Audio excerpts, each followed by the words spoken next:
তন্ত্রমতের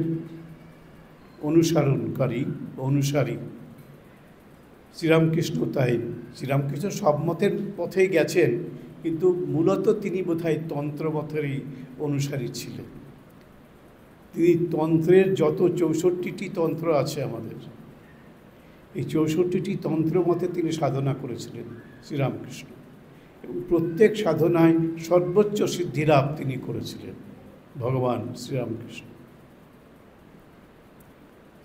তারপরে বেদান্তের সাধনা করেছেন, তারপরে ইসলামের সাধনা করেছেন, তারপরে খ্রিস্টান ধর্মের সাধনা করেছেন, এবং সব মতে পথে তিনি গিয়ে উপলব্ধি করেছিলেন যে পথগুলো সব আলাদা হতে পারে, কিন্তু লক্ষ্য এক, সেই এক ঈশ্বরের কাছেই সব পথই পৌঁছে দিচ্ছে।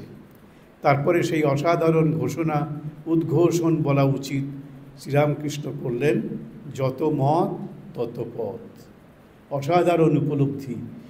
আমরা বেদের মধ্যে এই উপলব্ধির কথা আছে, কিন্তু আমাদের কোনো সাধকের জীবনে এই সব মতের দিকে গিয়ে, সব পথের মধ্য দিয়ে গিয়ে সেই সর্বোচ্চ সত্যকে আবিষ্কার করা, উপলব্ধি করার কোনো দৃষ্টান্ত আমরা পাই না।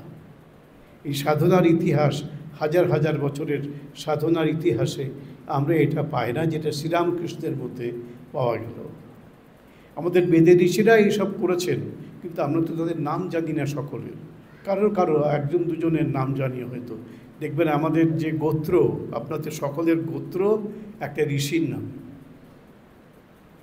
কারোর হয়তো কাশ্যপ গোত্র, মানে কশ্যপ ঋষির আমরা অংশ। আবার কারো হয়তো শাণ্ডিল্য গোত্র, শাণ্ডিল্য ঋষির অংশ। আবার কারো ভরদ্বাজ গোত্র, ভরদ্বাজ ঋষি, সব ঋষির। আমাদের চোর ডাকাতের বংশধর আমরা নই। স্বামীজি ওখানে যখন গেছেন আমেরিকায়, ইউরোপে, তখন বলছেন তোমাদের ঐতিহ্যটা কি?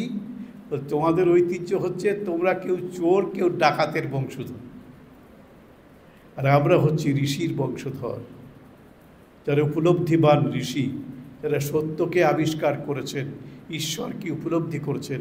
আমরা সেই ঋষির বংশধর। আমাদের ঐতিহ্য আলাদা, আর তোমাদের ঐতিহ্যটা আলাদা।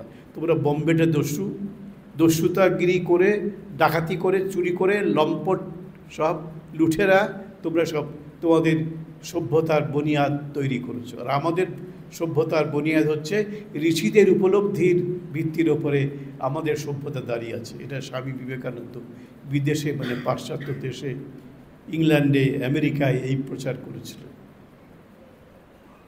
তা আমাদের দেখবেন প্রত্যেকের যখন গোত্র হয়, বিয়ের সময় গোত্রর আগে, তখন দেখবে বলবে অমুক ঋষি, কাশ্যপ ঋষি, কি শাণ্ডিল্য ঋষি, কি ভরদ্বাজ ঋষি, কি মৌদগলায়ন ঋষি, এরকম সব ঋষিদের